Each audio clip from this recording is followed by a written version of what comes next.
Hello, welcome to Chess with Simon. I'm Simon. So Nick sent me a second game as well, which is a beautiful game, and we should definitely look at this. So it's double fianchetto opening. So knight f3.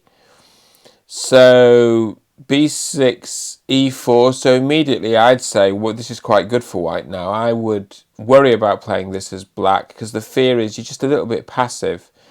White defends. The pawn on black says, right, I'm going full in now. I'm going to fianchetto on both sides. And the engine doesn't like this. The engine thinks this is already a pawn for white.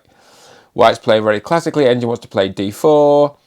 Nick's fianchettoed on both sides. And so now what? Well, we play in the centre, e6. Do they call this the hippo? They probably do.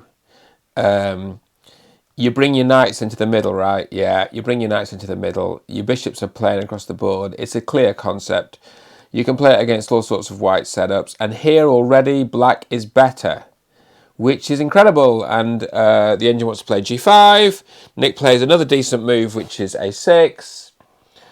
Centralise the rooks, very sensible. And yeah, there's this sense that the hippo's ears are flapping here with b5.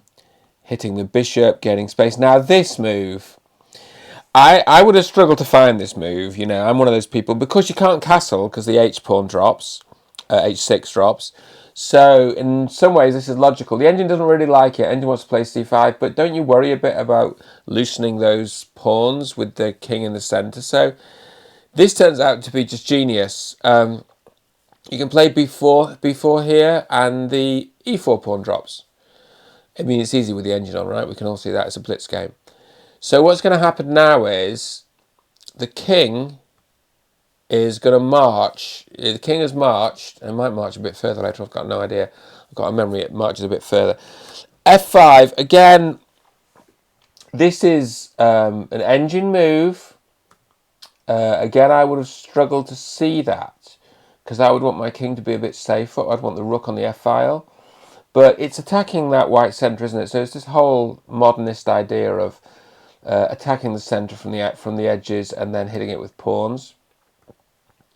I think, well, white's played g3 here because I suspect the threat is f4, right? Winning a piece, winning the bishop on e3. So that's not very good. That's not what white wants. So the king now is hiding on h7.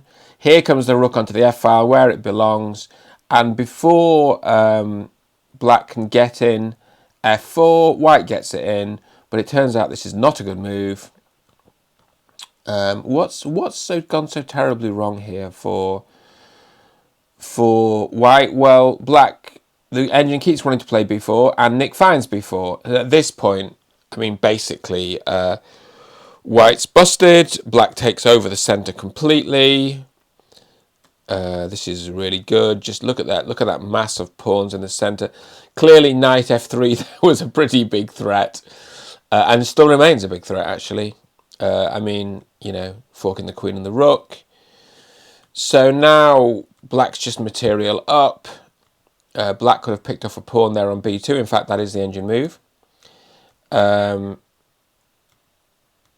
And in the end, black does pick up the pawn on b2.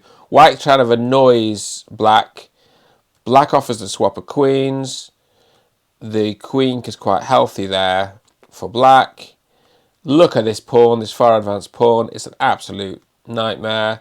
Attack the bishop. Pin the queen against the king. I mean, this is essentially over as a contest now.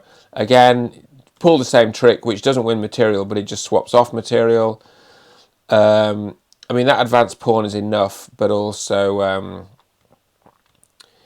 black's also got a queen, an extra queen, or actually at this point, an extra queen for a bishop, but it's at this level, that's an enormous advantage. So what did we learn from this? Well, what we learned from this is that Nick managed to play this beautiful sort of bullfighter type opening, managed to fianchetto both bishops and put the knights in such a position that they weren't in the way of the bishops, and managed to expand on the flanks using this very clever king walk. Don't try this at home. I mean, well, do try it at home. I mean, give it a go. I mean, I'm always playing the Grob and the St. George. I like playing all sorts of openings, but I think this stuff can backfire. It takes real judgment and experience to know what you're doing, and I still have a lot of time. I'm still very fond of the old-fashioned like castling, you know, developing your pieces nicely. But this is a beautiful creative work, and on this occasion, Nick's judgment was exactly right, and he was able to attack from the flanks and keep his king safe, which produced a really nice game. So thanks for sharing, Nick. I hope you all enjoyed it.